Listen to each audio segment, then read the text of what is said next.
राज्यामधील शेतकऱ्यांसाठी महत्त्वपूर्ण अशा झटपट ठळक बातम्या आज आपण या व्हिडिओमध्ये जाणून घेणार आहोत, ज्यामध्ये की शेतकऱ्यांसाठी पीएम किसान योजनेच्या 17व्या हप्त्यासंदर्भातील एक मोठी खुशखबर समोर आली आहे। तसेच सोयाबीन उत्पादकांसाठी देखील एक मोठ्या आनंदाची बातमी आहे आणि सर्वात महत्त्वाचे म्हणजे राज्यामधील पीक विमा योजनेअंतर्गत पात्र असणाऱ्या शेतकऱ्यांच्या जिल्हानिहाय याद्या अपलोड करण्यामध्ये आल्या आहेत। त्याबद्दलची देखील अपडेट आज आपण या व्हिडिओमध्ये जाणून घेऊया, त्यामुळेच आजचा व्हिडिओ नक्की शेवटपर्यंत पहा। तर मग चला व्हिडिओला सुरुवात करूया। तर मग राज्यामधील शेतकऱ्यांसाठी पहिली ठळक बातमी अशी आहे की मार्च एंडिंग शेतकऱ्यांसाठी ठरणार फायदेशीर। या अनुदान योजनेचा पैसा शेतकऱ्यांच्या बँक खात्यांमध्ये जमा होणार। नगर जिल्ह्याला मिळणार सर्वाधिक 70 कोटी रुपयांचा तात्काळ निधी। तर मग गाईच्या दुधाला प्रति लिटर 5 रुपये एवढे अनुदान देण्याचा मोठा निर्णय महाराष्ट्र राज्य सरकारने घेतला आहे। मात्र अजूनही अनेक दूध उत्पादक शेतकऱ्यांना अनुदानाचा पैसा मिळाला नाहीये। दरम्यान या शेतकऱ्यांसाठी आता एक मोठी आनंदाची बातमी समोर आली आहे। याबाबत अधिकची माहिती देताना त्यांनी पारनेर तालुक्यामधील दूध उत्पादकांना 70 कोटी रुपयांचे अनुदान मिळणार असल्याचे सांगितले आहे। या योजनेची सुरुवात 11 जानेवारी 2024 ला झाली आहे। ही योजना सुरुवातीला एका महिन्यासाठी राबवली जाणार होती। 11 जानेवारी ते 10 फेब्रुवारी पर्यंत दूध विक्री केलेल्या शेतकऱ्यांना अनुदान मिळणार होते। मात्र आता या योजनेला मुदतवाढ देण्यामध्ये आली असून 10 मार्च पर्यंत ही योजना सुरू राहणार आहे। मात्र अजूनही या योजनेअंतर्गत शेतकऱ्यांना दूध अनुदानाचा पैसा हा मिळाला नाहीये। तर मग राज्यामधील कापूस उत्पादक शेतकऱ्यांसाठी यापुढे एक अत्यंत मोठी आणि आनंदाची बातमी आहे। त्या अगोदर राज्यामधील राशन कार्ड धारकांसाठी एक अत्यंत महत्त्वपूर्ण अशी अपडेट समोर आली आहे। राज्यामधील राशन कार्ड धारकांना राशन कार्ड द्या पटापट। सर्वोच्च न्यायालयाचे आदेश। ई श्रम पोर्टलवर नोंदणी करत सुमारे 8 कोटी मजुरांना 2 महिन्याच्या आत राशन कार्ड देण्याचे आदेश सर्वोच्च न्यायालयाने मंगळवारी सर्व राज्य व केंद्रशासित प्रदेशांना दिले आहेत। यामध्ये राष्ट्रीय अन्न सुरक्षा कायद्यामध्ये येणारे मजुरी समाविष्ट आहेत। या प्रकरणी पुरवणी प्रतिज्ञापत्र सादर करण्याचे आदेश न्यायालयाने दिले आहेत। प्रकरणाची पुढील सुनावणी 2 महिन्यानंतर होणार असल्याचे या ठिकाणी जाहीर करण्यामध्ये आले आहे। तर मग या ठिकाणी राज्यामधील कापूस उत्पादक शेतकऱ्यांसाठी एक मोठी आनंदाची बातमी समोर येत आहे। राज्यामधील कापसाच्या दरामध्ये 1000 रुपयांची वाढ होत आहे। जळगाव मध्ये आता कापसाला मिळत आहे चांगला भाव। आज व उद्या कापसाचे दर वाढतील या आशेने शेतकऱ्यांनी कापूस घरामध्ये भरून ठेवला होता। मात्र भाव वाढ न झाल्यामुळे अनेक शेतकऱ्यांनी कमी दरामध्ये कापूस विक्रीला काढला। मात्र गेल्या महिन्यामध्ये फेब्रुवारीमध्ये 6500 रुपयांवर असलेला कापूस दर आता 7500 रुपयांच्या वर या ठिकाणी सरकला आहे आणि सध्या राज्यामधील बाजार समित्यांमध्ये कापसाला 8000 रुपये प्रति क्विंटलच्या वर भाव देखील पाहायला मिळत आहे। तर मग राज्यामध्ये अतिवृष्टीमुळे बाधित शेतकऱ्यांसाठी एक अत्यंत आनंदाची बातमी समोर आली आहे।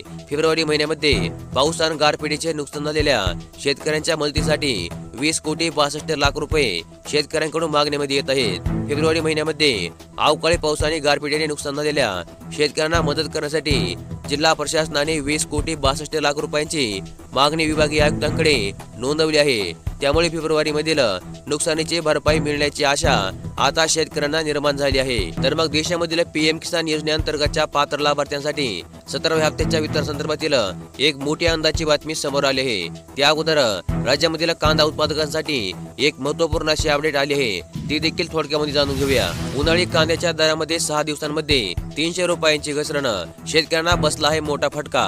बाजारामधील आवक देखील घटली आहे। उन्हाळा कांद्याच्या दरामध्ये गेल्या 6 दिवसांमध्ये 300 रुपये प्रति क्विंटलने घसरण झाली असून महागाईनंतर कांद्याला कवडीमोल भाव मिळत असल्याने उत्पादक शेतकरी अडचणीमध्ये सापडले आहेत। कांद्याची लागवड करून चूक केली का असा प्रश्न या शेतकऱ्यांना सध्या पडलेला आहे। तर मग लातूरच्या कृषी उत्पन्न बाजार समितीमध्ये 14 मार्च रोजी कांद्याला कमीत कमी 500 रुपये प्रति क्विंटल एवढा दर पाहायला मिळाला, तर जास्तीत जास्त 1675 रुपये प्रति क्विंटल अशा प्रकारचा दर पाहायला मिळाला। तर सरासरी 1485 रुपये प्रति क्विंटल अशा प्रकारचा भाव पाहायला मिळाला। तर मग देशामधील पीएम किसान योजनेच्या लाभार्थ्यांसाठी एक मोठी खुशखबर आहे। पीएम किसान योजनेचा 17वा हप्ता देखील आता यावेळेस लवकरच मिळणार आहे। 17व्या हप्त्याची तारीख देखील केंद्र सरकारने जाहीर केली आहे। तर मग प्रधानमंत्री किसान सन्मान निधी योजनेच्या 17व्या हप्त्याची तारीख गुगलला सर्च केल्यास पीएम किसान योजनेच्या अधिकृत पोर्टलवरून अशा प्रकारची माहिती समोर येत आहे की पात्र शेतकऱ्यांना त्यांच्या बँक खात्यांमध्ये 2000 रुपये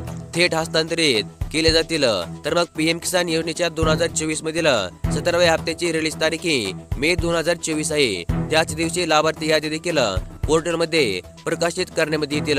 म्हणजे पीएम किसान योजनेच्या अधिकृत पोर्टलवर ज्या प्रकारे हा मेसेज किंवा अपडेट जाहीर झाले आहे त्याचप्रमाणे जून किंवा जुलै महिन्यामध्ये वितरित होणारा आगामी 17वा हप्ता हा आता देशामधील सर्व पात्र शेतकऱ्यांच्या बँक खात्यांमध्ये 1 ते 2 महिने आधीच म्हणजे मे 2024 मध्ये जमा करण्यात येणार आहे। तर मग यापुढील ठळक बातमी अशी आहे की स्वस्त धान्य दुकानामधून सुरू असलेल्या साडी वाटपाला आचारसंहितेमुळे ब्रेक लागला आहे।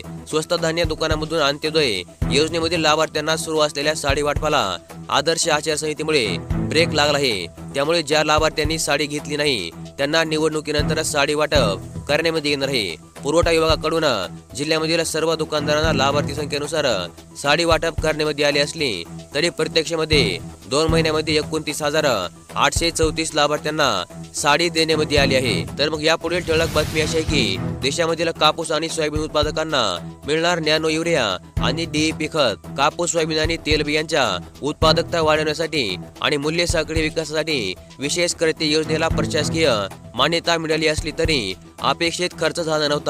मात्र लोकसभा आचारसंहितापूर्वी या कृती योजनेमध्ये nano urea, DAP, cotton bag आणि गोगल गायीच्या प्रादुर्भावावरील कीटकनाशकाचा समावेश केला असून उर्वरित 342 कोटी रुपये खर्चाचा मार्ग आता केंद्र सरकारने मोकळा केला आहे। तर मग यापुढील ठळक बातमी अशी आहे की 1.25 लाख शेतकऱ्यांना वाटले पीक विम्याचे 83 कोटी 65 लाख रुपये वाटप अजूनही धीम्या गतीने काहींना अत्यल्प रक्कम खात्यामध्ये जमा झाली आहे। यंदा पीक विम्याच्या नुकसानीवरून शेतकऱ्यांसह लोकप्रतिनिधी अनेकदा आक्रमक झाले होते। मात्र सर्वसाधारण पीक विमा शेतकऱ्यांना मिळाला नाही तरी काढणी पश्चात नुकसान स्थानिक आपत्तीमधील नुकसानीबाबत शेतकऱ्यांनी केलेल्या तक्रारीनंतर मंजूर केलेल्या कलमेपोटी 1.23 लाख शेतकऱ्यांना 83.65 कोटी रुपये वाटप झाले आहेत।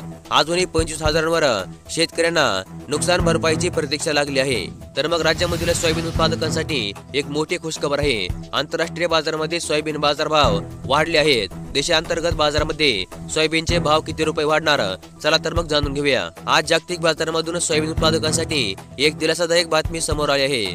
जागतिक बाजारामध्ये सोयाबीन, सोयाबीन आणि सोया तेलच्या भावामध्ये वाढ नमूद करण्यात आली आहे। आम्ही आपणास सांगू इच्छितो की जागतिक बाजारामध्ये तब्बल 1.5 महिन्यानंतर सोयाबीनच्या बाजारभावामध्ये थोडीशी सुधारणा नमूद करण्यात आली आहे।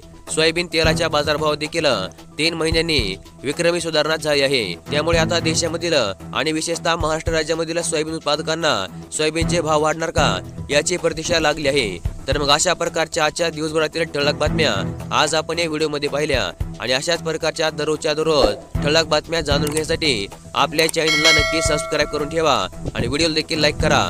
धन्यवाद।